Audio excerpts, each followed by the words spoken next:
Donc, nous avons la chance d'avoir un beau panel sur la souveraineté alimentaire avec M. Marc Laverle-Cher, coordonnateur ferme urbaine de l'hippodrome à la Société environnementale de Côte-des-Neiges. Donc, Marc a une maîtrise des sciences et techniques. Il est impliqué dans l'agriculture urbaine depuis l'enfance, dans les jardins communautaires depuis une vingtaine d'années et dans le domaine de l'environnement et du verdissement depuis une quinzaine d'années. Il est coordonnateur des projets d'agriculture urbaine dans l'arrondissement responsable de projets pour une 5e année d'occupation transitoire du site de l'hippodrome et a créé une ferme urbaine. Monsieur Daou est diplômé en ingénierie de Polytechnique de Montréal. Il a consacré sa carrière à solutionner des enjeux pour des industries en plein bouleversement, telles que les communications et les technologies de l'information. Entrepreneur passionné, ses entreprises ont rayonné à travers le monde, sensibles aux enjeux de sécurité alimentaire, de changement climatique et de diminution des terres cultivables. Yves fonde Ferme d'hiver en 2018. Et depuis, il met la technologie au profit des maraîchers afin de valoriser le travail agricole et d'assurer le développement durable de nos ressources alimentaires. Donc, à qui veut commencer? Je pense qu'on va commencer avec Marc parce que je pense que c'est la... Ah non, là c'est Ferme d'hiver. Allons-y avec Yves. Bonjour tout le monde. Premièrement, tous les gens qui sont sur place vont pouvoir goûter aux fraises. On a amené des fraises de la ferme. Bonne nouvelle. Donc, c'est très intéressant au printemps de goûter à tout ça. Est-ce qu'on fait rouler la vidéo dans un premier temps?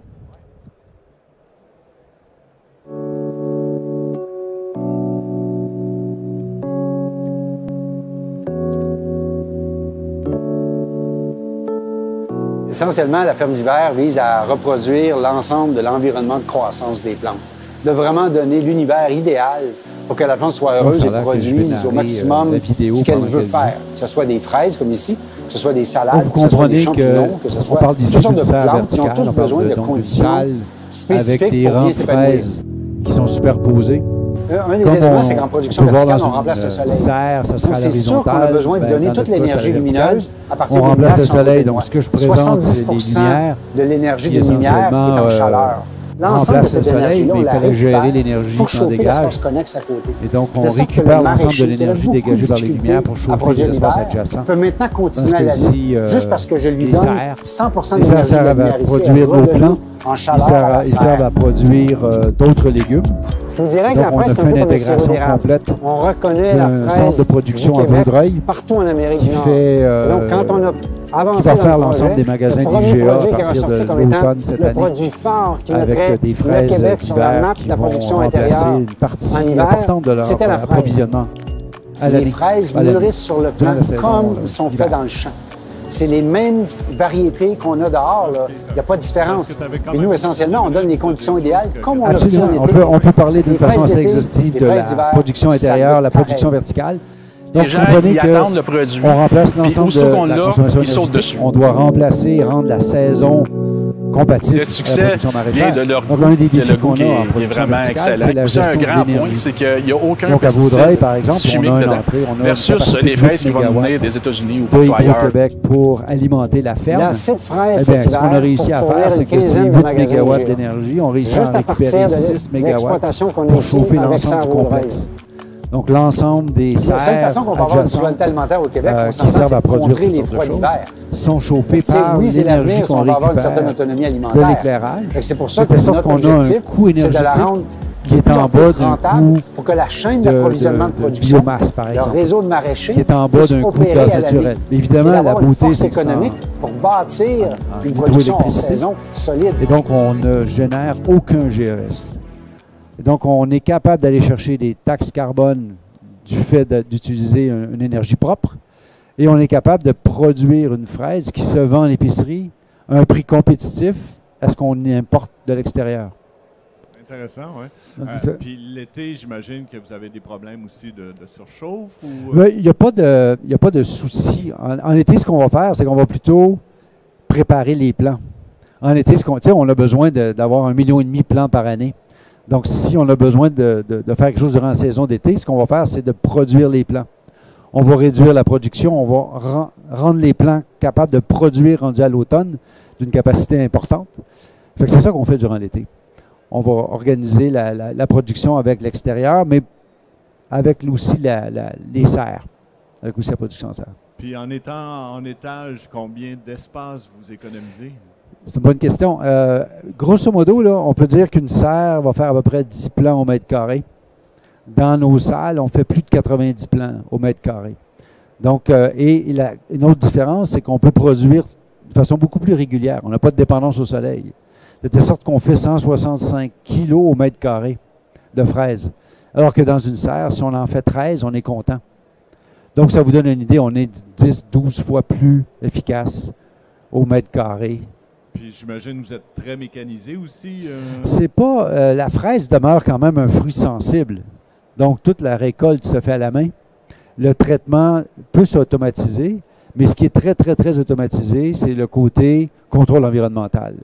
C'est-à-dire qu'on veut être capable de remplacer la pluie, le vent, le soleil, et comment je le fais, à quel moment je le fais, avec quelle intensité. Alors, on est capable de monitorer beaucoup, beaucoup les plants. On est capable de monitorer beaucoup les conditions des systèmes autour pour minimiser l'usage de l'énergie, tout le temps. Mais la cueillette se fait toujours à la main. Mais la cueillette se fait toujours à la main. Pour être capable de placer directement dans les paniers à côté de vous, à partir du plant, on est capable de cueillir directement dans le panier. On l'envoie au frigo, on les refroidit au maximum et on les envoie directement à l'entrepôt d'IGA aujourd'hui. Est-ce que la durée de vie du produit est augmentée comparativement qu'un produit conventionnel? Conventionnel étant en champ, il y a plusieurs choses qui nous distinguent du champ. Notamment, on n'a pas besoin d'avoir recours à des pesticides systémiques ou des pesticides chimiques parce qu'on a un environnement beaucoup plus contrôlé. Donc, on est capable de rester dans un traitement très biologique de la culture, ce qui est très favorable. Puis, effectivement, on n'a pas de problème fongique de base. Donc, on est capable d'avoir une durée en tablette. On a fait des tests récemment encore avec des fraises qui ont duré 1 mois au frigo. Donc, c'est quand même très avantageux.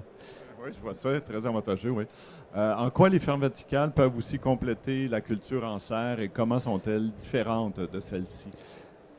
Bien, la différence, c'est la densité au mètre carré, le fait de ne pas avoir de dépendance au soleil, le fait de ne pas être obligé d'ouvrir les volets pour enlever l'humidité comme les serres le font. Si on regarde la consommation énergétique à la tonne produite ou au kilo produit, c'est étonnant, mais une serre verticale ou une salle verticale comme la nôtre va prendre moins d'énergie durant les périodes d'hiver, on s'entend, là, entre l'automne et le printemps.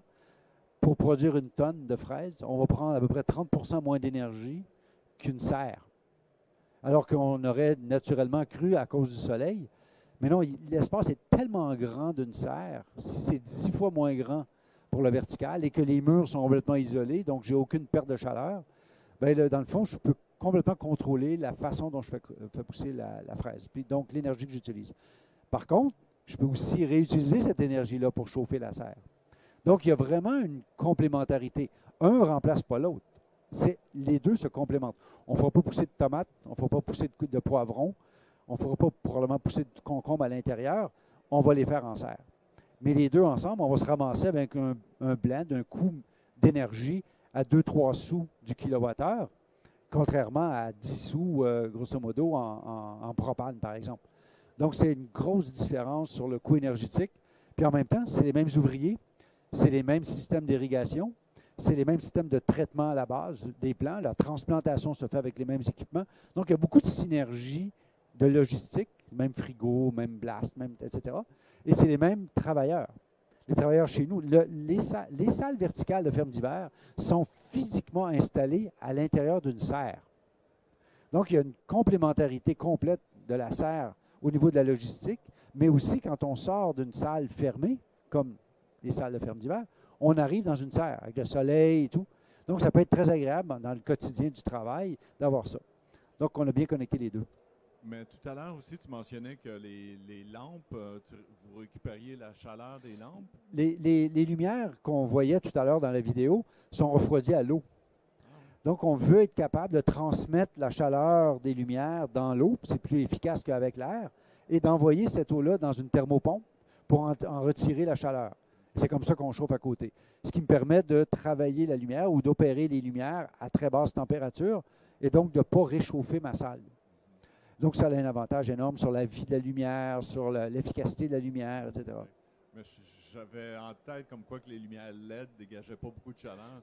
C'est une légende urbaine. Une lumière LED de 100 watts, ça dégage 100 watts de chaleur. C'est juste que ça va faire plus de lumière pour la même consommation électrique. Fait que, dans une salle, on a 600 kW à peu près d'éclairage. J'ai quand même 600 kW de chaleur à dissiper dans une salle. Comment la science des données aussi et l'intelligence artificielle peuvent favoriser une agriculture maraîchère plus pérenne? C'est une très bonne question.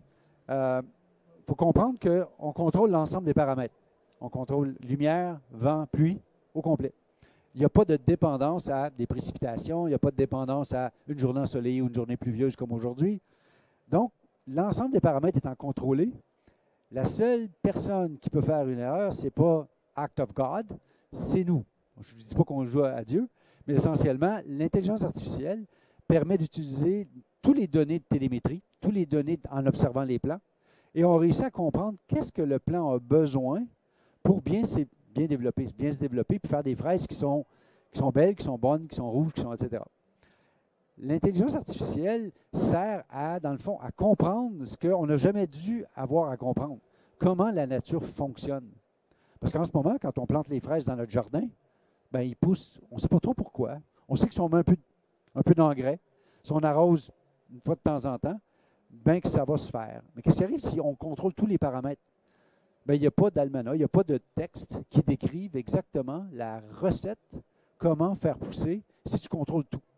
Et donc, on met des caméras en place, on met toutes sortes de sondes en place, on mesure plein d'éléments sur l'évolution du plan, on observe comment le plan évolue dans le temps pour être capable de suivre le cycle. Parce qu'on comprend que ces plans-là, les fraises qu'on va goûter, les plants datent de l'année passée.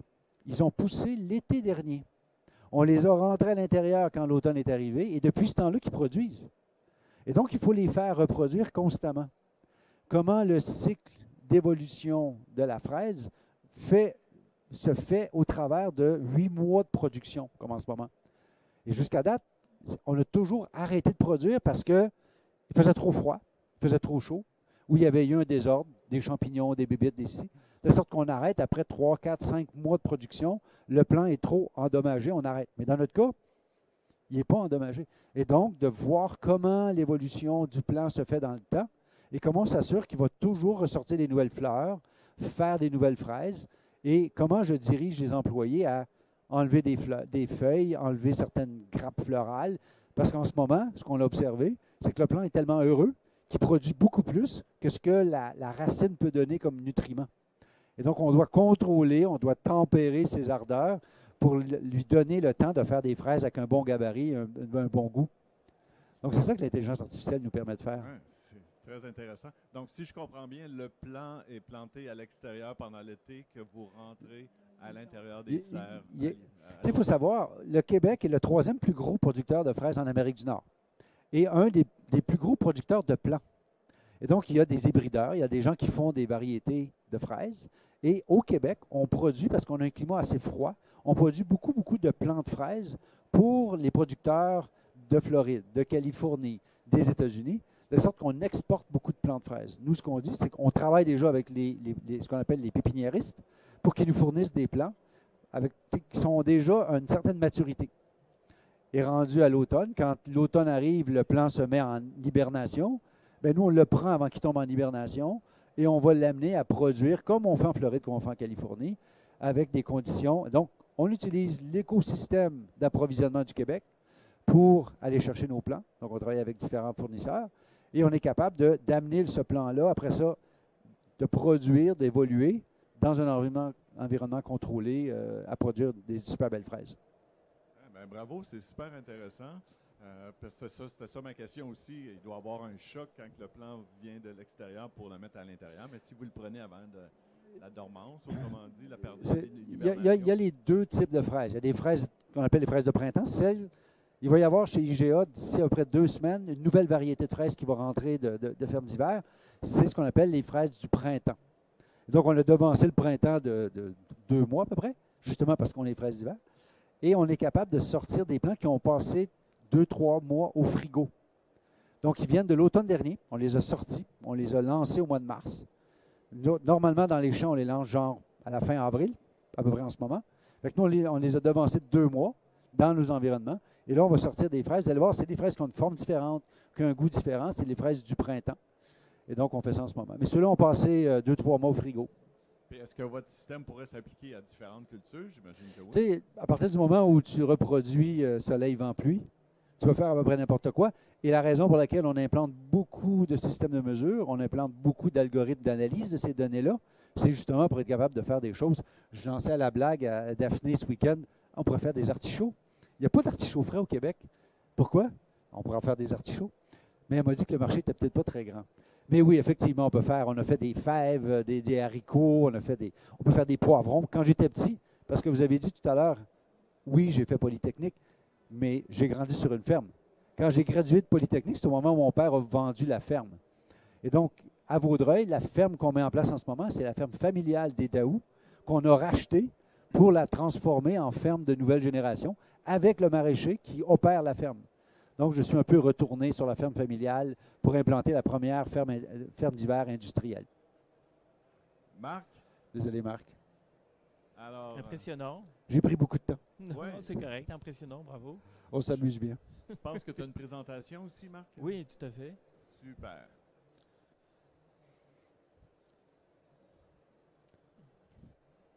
Donc, c'est ça. Moi, Laverle-Cher, je représente la SOCANV, la Société environnementale de Côte-des-Neiges. Nous sommes dans l'arrondissement Côte-des-Neiges. Ça va arriver. Problème de batterie. J'en viens pas comment que ces appareils-là consomment beaucoup de batterie.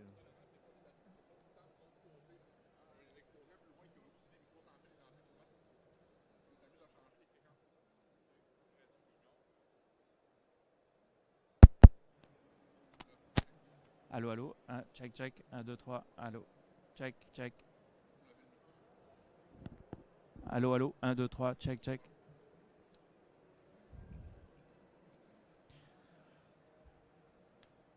Est-ce que vous m'entendez? Excellent. Donc je reprends. Je travaille pour la SOCANV, Société environnementale de Côte-des-Neiges, l'arrondissement Côte-des-Neiges Notre-Dame-de-Grâce. On a la chance d'avoir sur l'arrondissement un très beau site qui est le site de l'hippodrome, l'ancien hippodrome de Montréal. C'est un site de 43 hectares, rendu sauvage, toutes les infrastructures ont été retirées. Donc la nature reprend ses droits. On va faire un inventaire biologique de tout ce qui vit, pousse sur place en juin. Donc on a des urubus à tête rouge, on a des renards, on a des lièvres, on a beaucoup de choses. Puis on fait de la culture. Donc ça c'est le site. En fait, la seule infrastructure qui a été gardée, c'est l'ancienne piste de course. Donc nous on l'investit, puis on investit les espaces qui sont disponibles. On a le choix, on a 43 hectares. Il y a 3 organismes qui fonctionnent sur place. Nous, on est un des 3. Le site, au niveau historique, il a été mis en fonction en 1907 et les activités de l'hippodrome ont vraiment arrêté en 2009. C'est la dernière fois où il y a eu des courses et des paris. Après, effectivement, en 2011, ça a été utilisé pour un concert de U2, comme tout le monde sait. Donc c'est ça. Nous, on met en place des projets d'agriculture urbaine. L'arrondissement est venu nous chercher on avait une expertise en agriculture urbaine pour mettre en place la production alimentaire. On développe de l'agriculture en sol et hors sol. Donc on a construit des bacs en bois, en pruche, 3 pieds de large, 3 pieds de profond, 64 pieds de long. Au début, il y en avait 4 comme ça. Donc ça nous permet de faire des expérimentations. On peut en garder un en témoin, puis les autres, ça nous permet de faire des variations, puis de faire des comparaisons. On fait de la culture en sol. Cette année, on va faire de la grande culture. Cette année, c'est l'année internationale décrétée par l'ONU du mil et du sorgho. Donc on va faire pousser du sorgho alimentaire pour la nourriture humaine. 40 000 pieds carrés de sorgho. Ça représente un acre. Je ne sais pas ceux qui connaissent les conversions. C'est quand même beaucoup. Les retombées, donc c'est essentiellement pour nourrir la communauté. Nos bailleurs de fonds principaux, c'est l'arrondissement de Côte-des-Neiges Notre-Dame-de-Grâce et la cafétéria communautaire Multicaf. Donc toutes les productions sont acheminées à Multicaf, à la cafétéria, transformées en repas qui sont distribués ensuite à la communauté. Donc ça a des retombées concrètes. C'est de la production et de la consommation hyper locale. C'est vraiment intéressant. Pas de gaz à effet de serre, très peu. Il est question que justement la cafétéria s'équipe peut-être de véhicules électriques, on verra. Parce qu'il y a d'autres projets qui sont en route.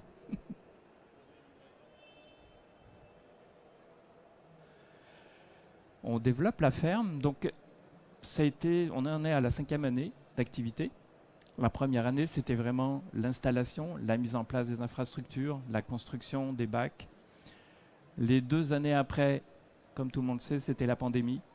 Donc, on n'a pas eu de financement, on a maintenu certaines cultures, on avait beaucoup de problèmes à avoir de la main-d'œuvre, puis d'avoir des bénévoles. Donc, c'était au ralenti. On a repris l'année dernière, on a fait un potager solidaire avec beaucoup de bénévoles qui ont aidé pour la production alimentaire. Cette année, on lance vraiment la ferme de l'hippodrome. L'année dernière, on a produit à peu près une demi-tonne d'aliments qui ont été transmis à la cafétéria.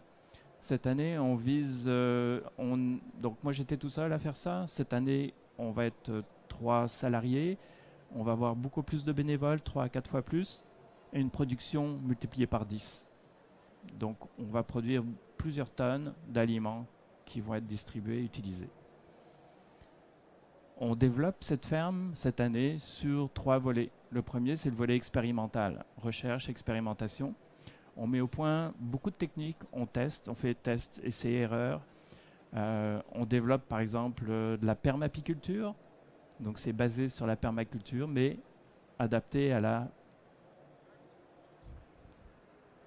l'apiculture. Donc c'est un mélange permapiculture.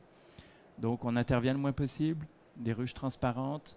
On va faire un monitoring avec des sondes, avec des pesées, tout transmis par Wi-Fi pour éviter justement d'intervenir sur le côté animal. On fait des tests aussi de cultures différentes. On va faire du sorgho en grande quantité. On fait beaucoup d'autres, de l'ail en grande quantité. On a récolté 50 kg d'ail, 3000 cailleux à peu près, et 14 kg de fleurs d'ail. Donc on augmente, on va multiplier par 2 cette année. On a testé le safran. Donc on a une récolte, la première safranière montréalaise en sol. Et ça a très bien marché. Cette année, on va multiplier par 4 la production. Donc on agrandit les capacités, les possibilités. Pédagogique, on va ouvrir le site au public. On va faire des ateliers participatifs. On va ouvrir ça au camp de jour. Ça va vraiment être ouvert à toute la population. Donc ça va être une vitrine pour démontrer toutes les possibilités en agriculture urbaine pour que les citoyens puissent s'approprier les techniques, les technologies. On va aller de la basse technologie à la haute technologie. Mais en fait, on va naviguer entre les deux. Et on va permettre aux gens de participer, éventuellement de repartir avec des systèmes. On fait des séchoirs solaires, des pasteurisateurs solaires. On base surtout sur les énergies renouvelables, les énergies douces. Et bien entendu, on fait de la production. Donc on fait un cycle, parce que forcément, si on fait de l'expérimentation, on fait pousser des légumes, mais ensuite, ils sont retransmis à la cafétéria qui fait des repas, qui les distribue. Donc la boucle est bouclée. Quelques photos. On nous transmet beaucoup de choses. Un conteneur serre qu'on a aménagé. Donc il y a 4 grands bacs à l'intérieur. On fait de la culture hors sol. On se sert de la structure qui est protégée des ravageurs, des marmottes en particulier, des écureuils. Il n'y en a pas trop pour l'instant. Ça permet d'avoir beaucoup de récoltes et d'utiliser le côté vertical, nous aussi. Exact. On fait pousser de l'ail, bien sûr, l'ail à col dur, l'ail québécois, les fleurs d'ail. Donc ça nous permet d'avoir plusieurs récoltes. La fleur, qui est transformée ensuite, lacto-fermentée, et le bulbe lui-même. Ça, c'est une photo des bacs. Donc ils ont été adaptés. On peut les transformer en tunnels de production en mettant un polyéthylène pour devancer la période de production et la prolonger à l'automne.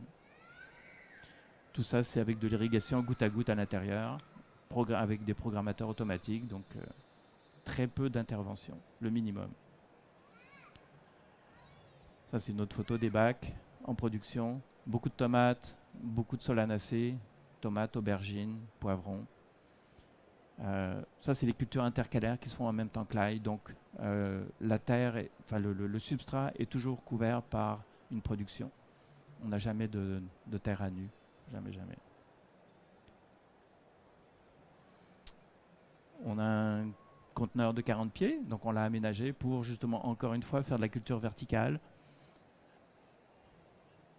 Beaucoup de récoltes, très efficace. Prévoyez-vous éventuellement aussi faire de l'agriculture à l'intérieur des containers? C'est rendu Non, une mode, ça aussi? Ben, on pourrait, mais dans une autre étape.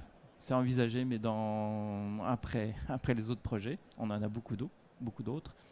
Pour l'instant, ça, c'est un conteneur qui nous sert à stocker tous nos matériaux, notre matériel. L'ail, 50 kilos. Très bel ail qui se conserve très bien. Le safran. Comme vous voyez, il y a un grillage, on est obligé de le protéger parce qu'il y a beaucoup de marmottes. Elles viennent gratter. Des champignons. On fait beaucoup de culture de champignons. On l'a fait horizontale, mais aussi verticale. On va multiplier par 5 non, plus que ça. On a récolté une centaine de kilos. On vise au moins la tonne, peut-être 2 tonnes cette année. Donc on le cultive en grand. Mais ça, les champignons, il faut que ce soit à l'ombre. Je ne sais pas s'il y a une photo. En fait, ça, c'est dans une champignonnière. En fait, il y a une structure et il y a des ombrières qui évitent le soleil direct. Donc, ce qu'on utilise, on récupère aussi. On fait beaucoup de recyclage, de récupération. Il y a une pépinière, la Sauverdi, Société de verdissement de Montréal, qui se débarrasse de ces pots. Nous, on les récupère, on fait des tours et on fait pousser des champignons à l'intérieur. On a récolté jusqu'en novembre et j'ai commencé à récolter début du mois. Donc c'est une culture pérenne. C'est vraiment intéressant. Et c'est en extérieur. Il faut que tu ailles rencontrer une de mes exposantes qui récupère les tubulures d'érablières. Oui, on est déjà en contact. On est déjà en contact. Elle est intéressée à venir faire des tests. Parce que justement, cette année, on va construire une serre bioclimatique qui va utiliser plein de possibilités d'énergie renouvelable et d'astuces comme le puits canadien, comme le chauffage, l'accumulation d'énergie thermique à changement de phase peut-être, et l'agrivoltaïsme. Bien oui, hein, Patrick?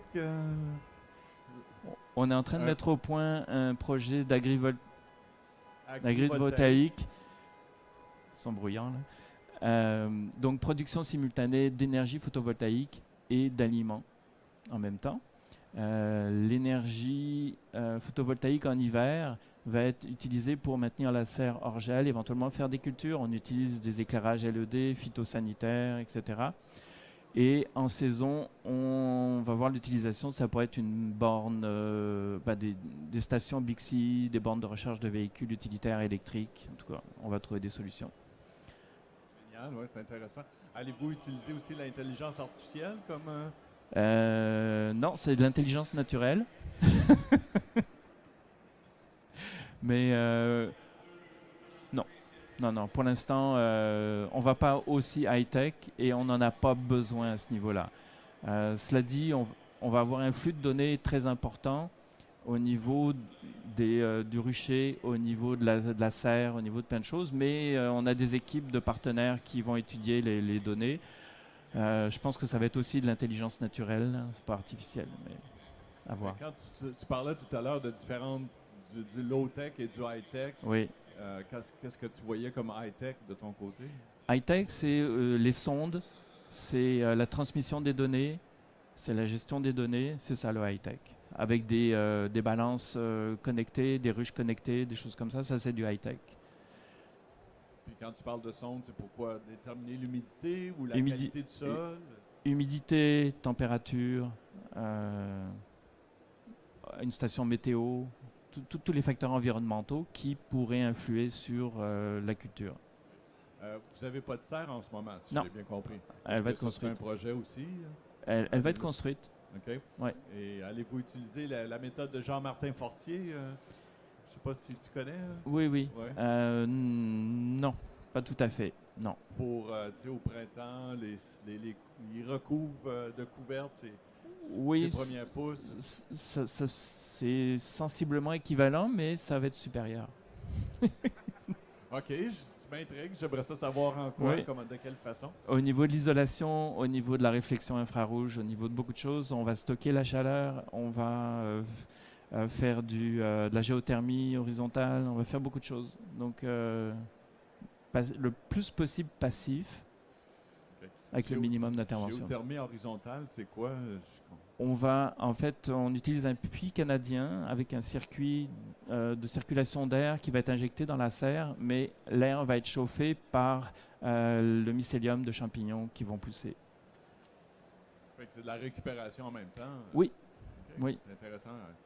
Un genre d'économie circulaire aussi? Tout à fait. Tout à fait. Ouais. Ah, ben, c'est intéressant. Merci beaucoup. Je ne sais pas si tu avais d'autres diapos à nous montrer. Je ne sais plus. Oui. Quelques exemples des récoltes qui sont effectuées. Donc, c'est très varié. Vous avez plusieurs espèces. Oui. Puis, la cuisine, combien de personnes qui sont capables de fournir avec vos produits? C'est variable. Ça dépend des récoltes, en fait, mais ils arrivent à tout utiliser. Ils le transforment, ils font des repas, ils congèlent éventuellement s'il y a un excédent, mais tout est réutilisé à 100%. Ouais. Puis, c'est pour des familles à faible revenu? Tout à fait. Ouais, c'est intéressant. Ça fait longtemps que ça existe ou? La cafétéria, je ne connais pas l'historique, mais oui, ça fait un bout de temps. Mais nous, c'est nos partenaires depuis le début. Donc, ouais. Bravo, écoute, c'est un beau projet. Puis je vous souhaite longue vie. Je vous souhaite beaucoup d'agrandir aussi, comme pour M. Daou. Vous avez beaucoup de projets d'agrandissement, je pense, de votre côté aussi. Hein? Pas le choix. Ouais. Il y a beaucoup de vie sur le site. Oui. Ben oui. Des menthes religieuses. J'avais vu ça moi aussi il y a une couple d'années, puis je pensais pas qu'il y en avait ici au Québec. Oh oui. J'étais très Elles sont surpris d'en magnifiques. voir une. Puis justement, on avait une ferme qui apportait des insectes. Puis là, j'ai dit, écoute, t'as perdu une menthe religieuse, et là sur le poteau. Elle dit non, c'est pas à moi. Ça, c'était dans le vieux port, dans le quai. Donc, il y a beaucoup de variétés ici, même sur le Mont-Royal. Là, on s'éloigne un peu du sujet. Là. Il y a même des phasmes. C'est ça que j'allais dire, exactement. C'est très intéressant. Puis, mais est-ce que vous voyez aussi que la vie animale reprend petit à petit? Ça? Complètement. La nature reprend ses droits aussi bien au niveau végétal qu'animal. C'est pour ça qu'on va faire un inventaire biologique de tout ce qui est présent sur le site. Okay. Donc ça va être un gros événement public avec la participation citoyenne au mois de juin, avec un organisme qui s'occupe de ça. Okay. Puis, chevreuil, problème de chevreuil? Il n'y a pas de chevreuil pour l'instant encore. Okay. Il y a des traces de renard. C'est sûr que l'évolution de la ferme, pour l'année prochaine, on va vraiment intégrer des animaux. Caille pondeuse, canne pondeuse, peut-être troupeau de moutons. Et on espère faire revenir temporairement, ponctuellement, le cheval à l'hippodrome. Pensez-vous utiliser les chevaux pour le travail ou? C'était envisagé, mais ça pourrait être problématique avec la SPCA, qui s'oppose un peu à ça. Ouais. Puis j'imagine qu'il y a déjà des beaux tas de fumier après toutes ces années d'exploitation. Là-bas, non. Non, ça a été nettoyé complètement, mais on est en pourparlers avec la cavalerie du SPVM pour qu'ils viennent être présents très souvent. Ils sont proches, ils sont dans le même arrondissement, ils sont proches. Ben ouais, c'est une bonne ils sont idée. Très intéressés. Ben ouais. Oui, ben, qu'est-ce qu'ils font, eux autres, avec leur fumier? Ils expédient ça où? Aucune idée. Je suis en train de dealer ça. De découvrir ça. Alors, ben, écoute, merci beaucoup pour cette belle présentation. C'était très intéressant. Je ne sais pas s'il y a des questions du public. Merci tout le monde.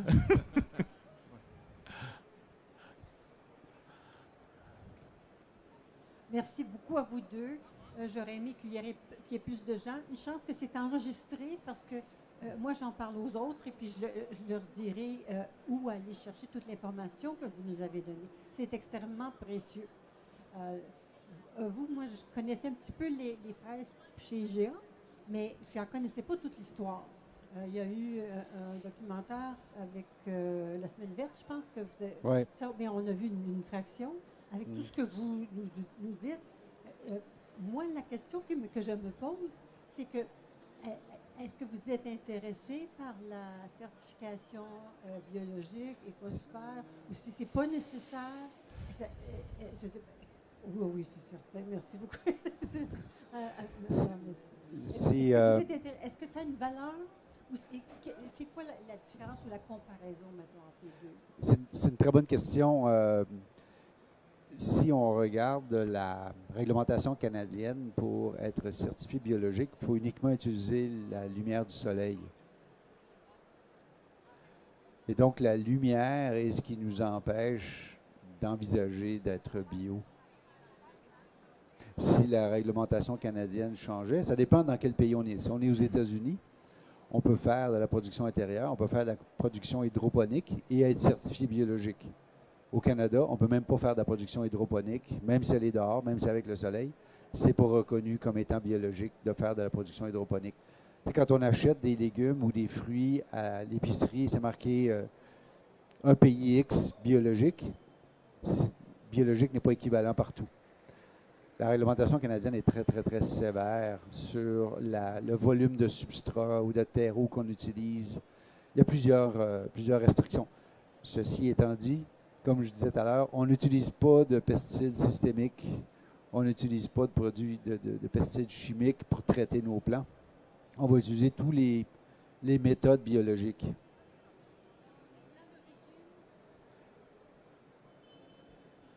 Les plants d'origine, est-ce que c'est des graines ancestrales? Est-ce que c'est ça n'existe pas. La fraise n'est pas un fruit qui existait naturellement. C'est l'hybridation lors de la colonisation de l'Amérique du Sud, l'Amérique du Nord, en ramenant des plants en Europe. Ils se sont mélangés, ils ont créé des fruits. Et c'est en mélangeant un fruit d'Amérique du Sud et d'Amérique du Nord que la fraise a commencé à exister. C'est M. de Fraisier qui a amené les fraises en France de Louis XV, à l'époque de Louis XV, qui a créé les premières fraises. Donc, c'est pour ça qu'on a des programmes d'hybridation. Agriculture Canada a depuis 50 ans des programmes d'hybridation où on mélange différentes variétés, différentes fraises, types de fraises, pour en créer des nouvelles variétés. Et donc, on peut avoir des graines pour faire des plants, mais en général, ce sont plutôt à partir des souches cellulaires qu'on fait la reproduction des variétés. Sinon, il y a des dérives constantes qui se passent. Dans la nature, c'est comme ça que ça se fait. Et donc... j'espère que le gouvernement va bien tenir compte de ce que vous faites parce qu'il faudrait qu'il y ait un changement. Il faudrait qu'elle soit considérée au même titre que biologique parce que j'ai l'impression qu'elles le sont. Puis peut-être plus que d'autres parce que quand ça vient de loin, tout ça, il y a beaucoup de... je suis d'accord avec vous. Il faut regarder l'impact ou l'impact environnemental de la production comme on l'a fait. On ne rejette aucune eau avec des fertilisants dans la nature. Donc, on ne contamine pas les cours d'eau. On ne fait aucun traitement sur la terre. Donc, on ne contamine pas la terre. Au niveau des employés, on n'utilise pas de pesticides. Donc, toutes les maladies professionnelles liées à l'usage de pesticides, chez nous, il n'y en a pas. Ils ne sont pas soumis à ça. Et ça permet aussi d'avoir un revenu permanent. C'est plus une job saisonnière. C'est une job permanente. C'est pour ça que Investissement Québec, le gouvernement du Québec, depuis que je leur ai présenté le projet en 2018, ont embarqué avec nous parce qu'ils voient qu'il y a un besoin de créer vraiment un pôle industriel. Il faut comprendre qu'au Québec, la base de l'agriculture, elle est une base en environnement contrôlé. On fait du lait, on fait des œufs, on fait du poulet, on fait du porc. Tout ça, c'est en milieu contrôlé depuis tout le temps. J'ai grandi sur une ferme avec une grange, une étable et une laiterie. Fait qu'on était déjà, depuis 7 générations à la ferme chez nous, en environnement contrôlé. Et donc, l'idée, c'est comment on amène le monde maraîcher à être capable d'être rentable compte tenu des conditions du Québec. On a la chance d'avoir une hydroélectricité qui ne génère pas de gaz à effet de serre, donc on produit notre énergie propre. Bien, utilisons-la pour justement développer notre économie et être capable de faire profiter, pas juste nous, mais aussi l'exportation. Donc, on va commencer dans les projets d'expansion à exporter à l'extérieur même du Québec pour commencer à nourrir les gens plutôt que les faire venir de Californie pour nourrir les marchés du nord-est des États-Unis ou nord-est d'Amérique, être capable d'y aller comme ça. Donc, votre impact environnemental est beaucoup moins grand que bien d'autres industries dans le même domaine. C'est sûr. Tous les plants qu'on fait pousser, après coup, on les envoie dans le champ, on fait du compost et on les envoie pour engraisser ou... J'imagine, par exemple, vous devez incorporer du CO2 à l'intérieur aussi de la serre. On garde un niveau de CO2. C'est comme ça que les plants se nourrissent, on s'entend. Donc, on garde un niveau de CO2. Une des choses qu'on peut faire, c'est d'utiliser le CO2 généré par les champignons, par exemple, parce que les champignons génèrent du CO2. Et donc, d'être capable d'avoir une économie circulaire, une production circulaire aussi là, importante. Votre plan est breveté? On a plusieurs éléments qui sont, dans le fond, la technologie. On a déposé des brevets sur certaines composantes. Je vous dirais le plus intéressant pour moi, c'est de réussir à utiliser l'intelligence artificielle pour comprendre comment un plan vit, qu'est-ce qu'il a besoin pour être capable d'implanter au Qatar, capable d'implanter n'importe où dans un pays nordique, partout où l'agriculture est très difficile. Il faut comprendre que tout le nord de l'Afrique aujourd'hui, qui fait beaucoup de production maraîchère, on utilise beaucoup l'eau de la nappe phréatique.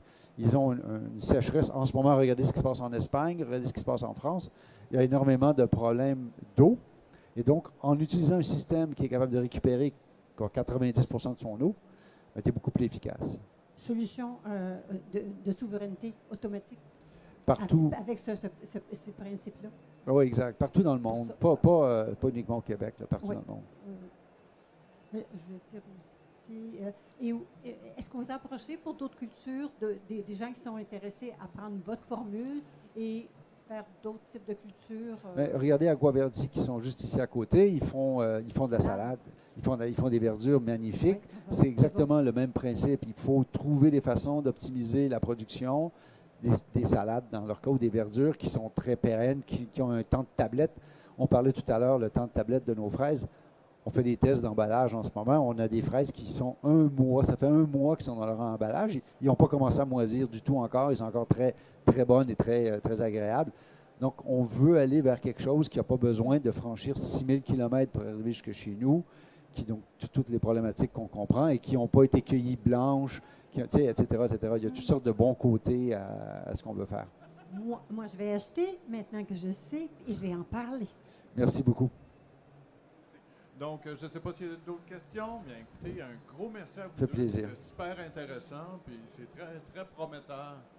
Okay. Une dernière question, on a le temps? Oui, c'est très important. Merci pour tout ce que vous faites. L'hippodrome, on ne savait pas trop qu'est-ce qu'on en ferait, mais maintenant, ça va servir à Montréal. Et c'est en plus, et moi, je vais y aller, puisque c'est ouvert, je vais y aller, ça m'intéresse tout ce que vous faites. Je trouve que c'est exemplaire. Bravo pour ce que vous faites pour tous les gens et l'accessibilité qu'on a et tout ce qu'on aura à se dire. Parce que j'ai beaucoup d'autres questions, mais je pense qu'il y a une autre conférence. Merci beaucoup. Merci à vous. Infiniment. Merci.